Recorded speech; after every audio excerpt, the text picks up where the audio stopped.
అండి అందరికీ గరుడ పంచమి శుభాకాంక్షలు. సో 2 వీక్స్ అయింది నేను ఇలా వీడియో షూట్ చేసి చాలా వర్క్స్లో బిజీగా ఉండిపోయాను అనమాట.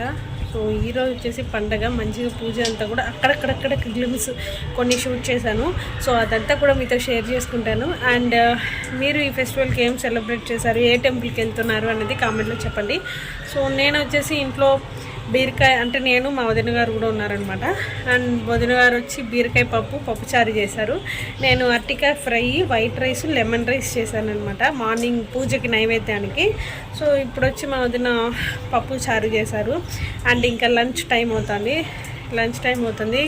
పిల్లలిద్దరు కూడా బయట వెళ్ళారు, వస్తే ఒకేసారి లంచ్ చేయాలని వెయిట్ చేస్తున్నాం. అండ్ తోరణం కట్టుకున్నారా లేదా అన్నది కామెంట్లో చెప్పండి. ఓకే, సో నా పూజ ఫినిష్ అయింది, తోరణం కూడా కట్టేసుకున్నాను. అండ్ ఇప్పటికైతే ఇంతే అండి. So please continue the video.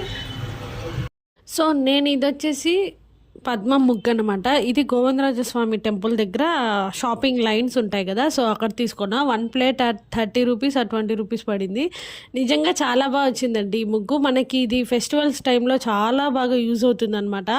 So నేను ఈ ఫెస్టివల్స్కి ఈ మధ్య చాలానే కొనేసాను వస్తువులు. ఇంకా సో మేము వచ్చేసి పుట్ట ఉంటుంది కదా, అది మేము ఇంట్లోనే పచ్చిపిండితో ప్రిపేర్ చేసుకుంటాం అనమాట. సో మా మామయ్య గారు పుట్ట అంతా రెడీ చేసేసారు. అక్కడే చూస్తున్నారు కదా, దీపం దగ్గర పెట్టాను. పుట్ట పెట్టేసి వస్త్రం అంతా పెట్టి దానికి పసుపు కుంకుమ అంతా కూడా పెట్టి ఉంచాను అనమాట. దాంట్లో ఏం చేస్తామంటే లాస్ట్లో and 1 spoon milk, 1 spoon water అలా వేస్తూ ఉంటామన్నమాట. లేదంటే 1 స్పూన్ మిల్క్ వేస్తాను.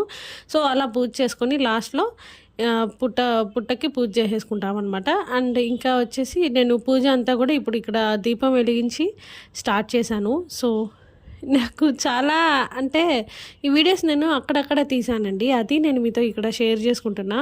సో నాకు ఇన్ని రోజులుగా యూట్యూబ్ చేస్తున్న దాంట్లో ఏమనిపించింది అంటే, అండ్ ఫస్ట్ వచ్చేసి మనం సక్సెస్ అనేది చూసినా చూడకపోయినా ఈ వీడియోస్ అనేవి నాకు కానీ నా పిల్లలకి కానీ ఫ్యూచర్లో నా ఫ్యామిలీకి కానీ ఒక మెమరీ లాగా ఉంటుంది. సో అప్పుడు మనం ఇలా ఉండేవాళ్ళం, అప్పుడు ఇలా చేసేదాన్ని కదా, ఇలా ఉండేదాన్ని అనేసి ఇంతకుముందు మనం ఫొటోస్ చూసి చెప్పుకునే వాళ్ళం కదా. సో ఇప్పుడు ఈ వీడియోస్ చూసి అనుకునే వాళ్ళం అన్నమాట, ఫ్యూచర్లో అనుకుంటాము.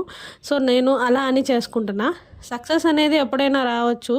సో నేను కూడా ట్రై చేస్తూనే ఉన్నాను, బట్ చూద్దాము ఎప్పుడు వస్తుందో. అండ్ ఇక్కడ వచ్చేసి నేను ఇంకా మాకు పూలు అన్నీ తెచ్చిచ్చారనమాట. సో మంచిగా ఇక్కడ పూజ అంతా చేసేసుకున్నాము. అండ్ ఇక్కడ కుబేర పూజ చేస్తున్నాను. నేను ఈసారి పూజ రూమ్లో కొన్ని సెట్టింగ్స్ చేంజ్ చేశాను. సో అది నేను ఈసారి పూజ రూమ్ క్లీనింగ్ అప్పుడు కానీ లేదా ఎవ్రీ థర్స్డే క్లీన్ చేస్తా, అప్పుడు